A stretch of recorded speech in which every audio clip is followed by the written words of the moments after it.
Laurent Bazin vous informe sur Europe 1.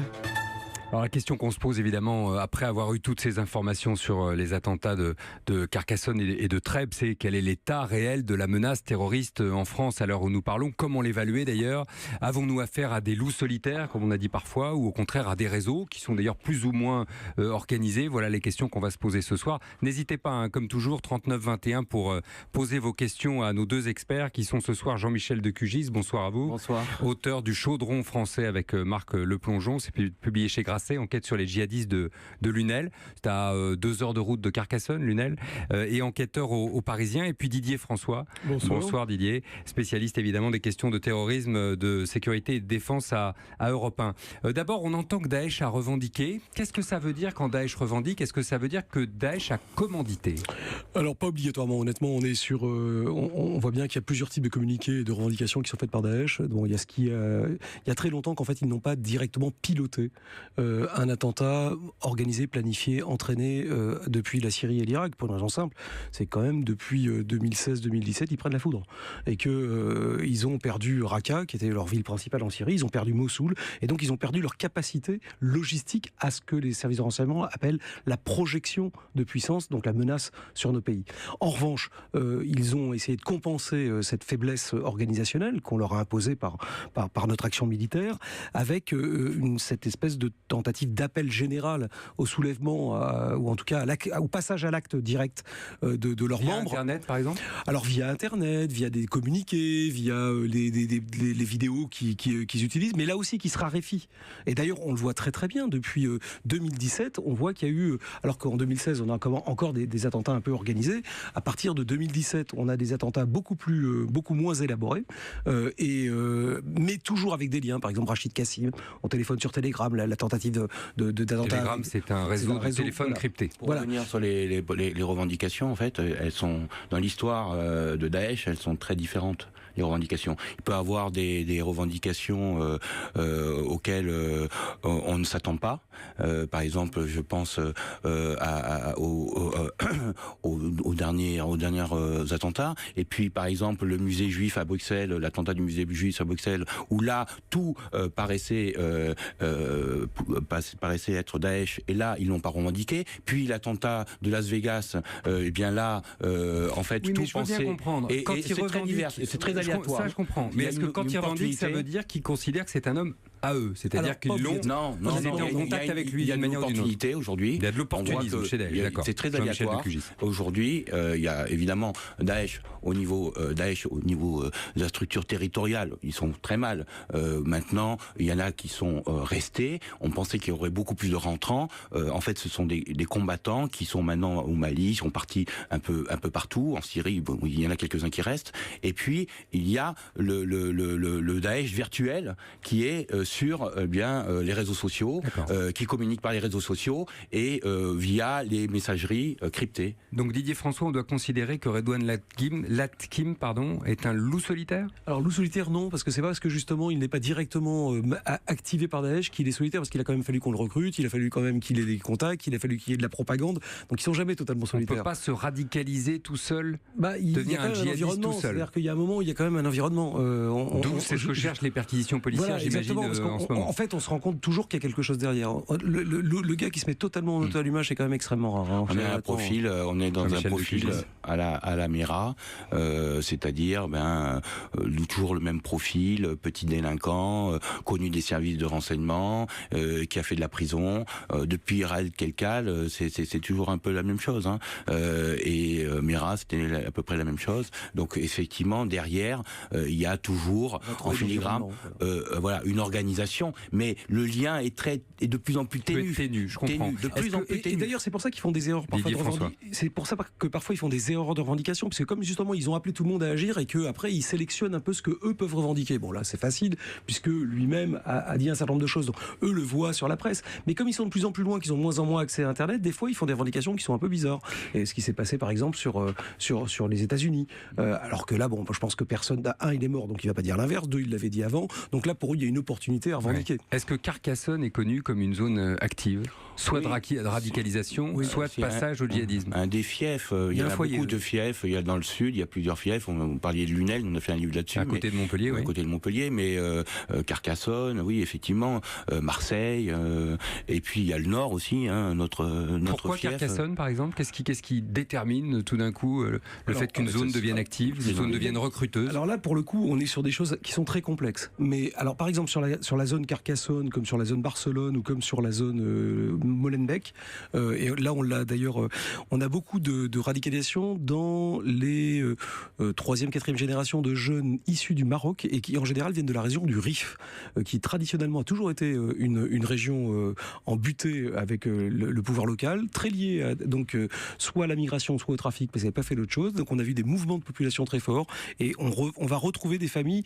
avec des origines assez communes qui se sont radicalisées à la fois chez eux et à la fois chez nous sur plusieurs générations et avec des liens avec des gens qui ont l'habitude de trafiquer, que ce soit de la drogue ou autre chose. Et donc ça, c'est un peu ce qu'on va retrouver dans une partie du sud-ouest de la France, à Barcelone et à Molenbeek. Marquons une pause. On a évidemment des questions pour vous. Pierre aussi de Saint-Madène a une question pour vous depuis les Côtes d'Armor. N'hésitez pas si vous avez des questions vous aussi, 39 21.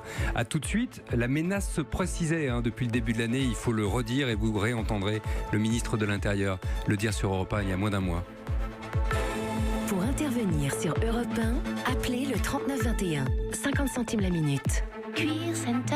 Plus les années passent, plus votre canapé se tasse. Réagissez. Pendant les 15 jours irrésistibles chez Cuir Center, découvrez une sélection de canapés à prix exceptionnel comme le Duomo, un canapé 3 places en cuir à 890 € jusqu'au 26 mars. 890 € le canapé Cuir Center, irrésistible. Cuir Center. Prix hors livraison. Détails sur cuircenter.com. Les conditions difficiles, les routes glissantes, la météo capricieuse sont plutôt des bonnes nouvelles pour le Range Rover Evoque. Avec ses 4 roues motrices et son design inimitable, il est à l'aise en toutes conditions. Et en ce moment, votre Range Rover Evoque 4 roues motrices est disponible à partir de 349 € par mois avec apport, entretien et garantie inclus. Land Rover. Location longue durée 37 mois avec apport de 5 000 €. Offre jusqu'au 31 mars 2018 à particulier dans le réseau participant. Sous réserve d'acceptation par Land Rover Financial Service non commercial de l'Isis France. Conditions sur landrover.fr. Europe Soir, Laurent Bazin sur Europe 1. Quel est l'état réel de la menace terroriste? On en parle ce soir avec Jean-Michel Decugis, qui est enquêteur au Parisien, et Didier François, spécialiste des questions de terrorisme et de sécurité à Europe 1. On en parle avec vous aussi, comme tous les soirs, bien évidemment. Bonsoir Pierre. Oui. Vous nous appelez de Saint-Madin, dans les Côtes d'Armor. Dans les Côtes d'Armor, oui. Allez-y. Oui, la question que je posais, c'était à chaque fois qu'on entend parler d'un attentat, il y a, on nous dit toujours, ils étaient fichés, ils étaient, et donc ils étaient connus, ils étaient toujours comme l'affaire Mera. On savait apparemment que ces gens-là étaient des malfaiteurs organisés, et donc je trouve bizarre que à chaque fois, on a presque la même chose. Mais alors il y a une chose qui m'étonne quand même. J'entendais dans votre tout à l'heure dans le débat. Oui. Il y a quand même une chose qui m'étonne extrêmement, parce qu'il paraît qu'il y a les bons musulmans et les moins bons, c'est-à-dire Daesh. Or, il y a une mosquée qui a été construite à Bordeaux, qui a été payée par l'État français, parce qu'on nous parle de la séparation de l'Église et de l'État en 1905, et ça a été construit par l'État français, et c'est loué aux musulmans 4,57 € par mois.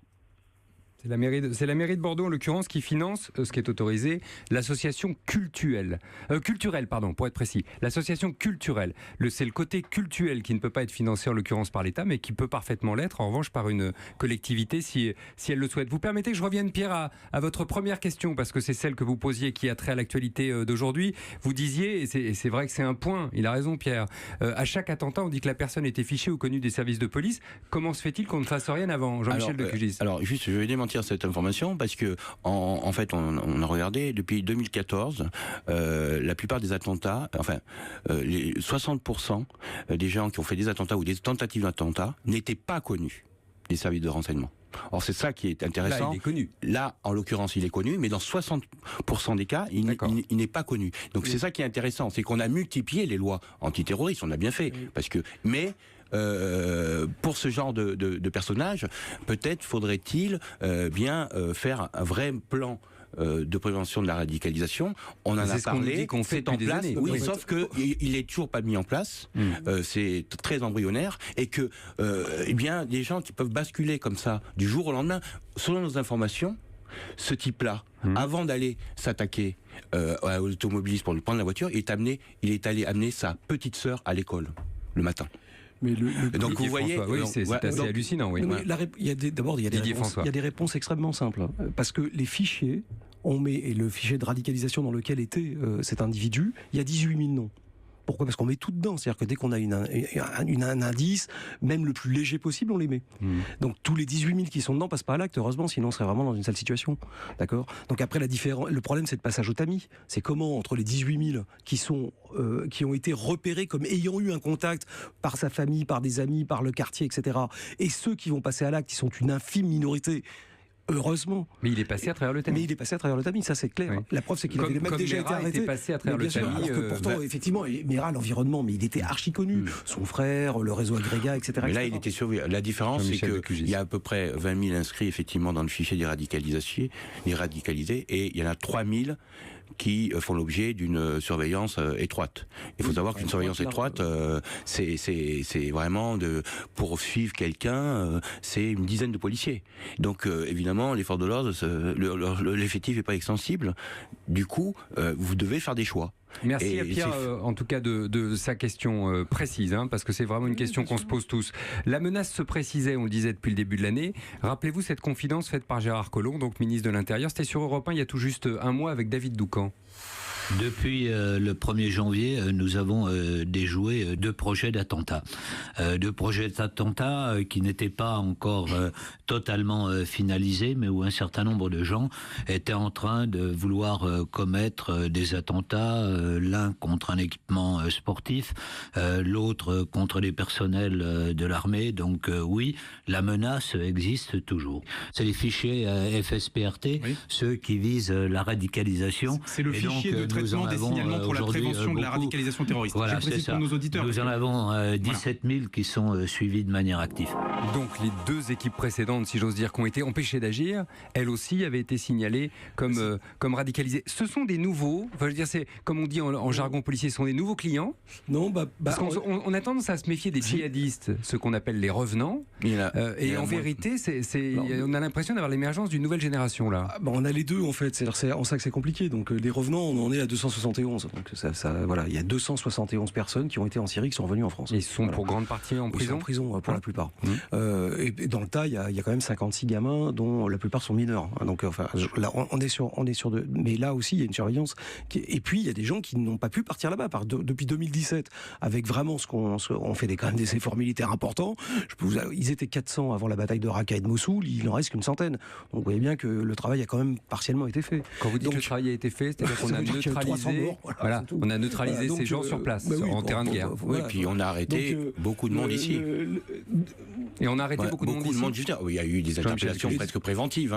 Il faut savoir qu'il y a eu énormément de gens arrêtés et qui sont aujourd'hui en prison. D'ailleurs, ça pose le problème de après, quand leur sortie. Mais pour l'instant, il y a eu énormément de gens interpellés. Dernière question, est-ce que sur les radars policiers ou les radars du renseignement, on note une recrudescence de l'activité de ces réseaux ou de ces hommes en ce moment ? Non, il y a une activité consensuaire. On a eu des évolutions. Donc 2017, on a bien vu qu'on était sur des choses beaucoup moins évoluées. Là, depuis le début de l'année, on est toujours, par exemple, sur la même chose. C'est-à-dire qu'on a réussi à repérer des gens qui étaient en train de vouloir passer à l'acte et les arrêter avant. Le problème, c'est que, comme d'habitude, ceux dont on entend parler beaucoup à la radio, c'est ceux qui ont réussi et qu'on a raté, bien sûr. Ceux qu'on a réussi à attraper et à empêcher de passer à l'acte. Pour vous donner un exemple, 2017, il y a eu 5 passages à l'acte qui d'ailleurs ont toujours été réglés par des tirs de sentinelles.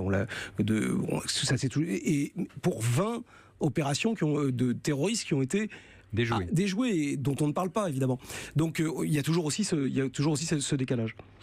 Non, Jean-Michel Lecugisy, pour conclure. Il faut dire que l'état de la menace n'a jamais baissé, et que cette accalmie de 5 mois était assez finalement trompeuse. Peut-être qu'elle a permis à certains peut-être une restructuration, parce qu'on leur a quand même mis il y a une phase, dans tous ces mouvements, il y a des phases de restructuration, puisqu'il y a une désorganisation. Là, on est en restructuration, et là, peut-être qu'on va vers effectivement une série. Il faut maintenir la pression. C'est-à-dire, dès qu'on ne maintient pas la pression, ils se réorganisent, ils se restructurent. rupture, ils sont volontaires, donc il faut vraiment maintenir la pression. Merci Jean-Michel Decugy d'avoir été avec nous ce soir. Je rappelle le titre de votre livre, Le Chaudron français, publié chez Grasset. Merci aussi à Didier François, bien sûr. Il est de la maison, Didier, spécialiste des questions de terrorisme et de sécurité à Europe 1.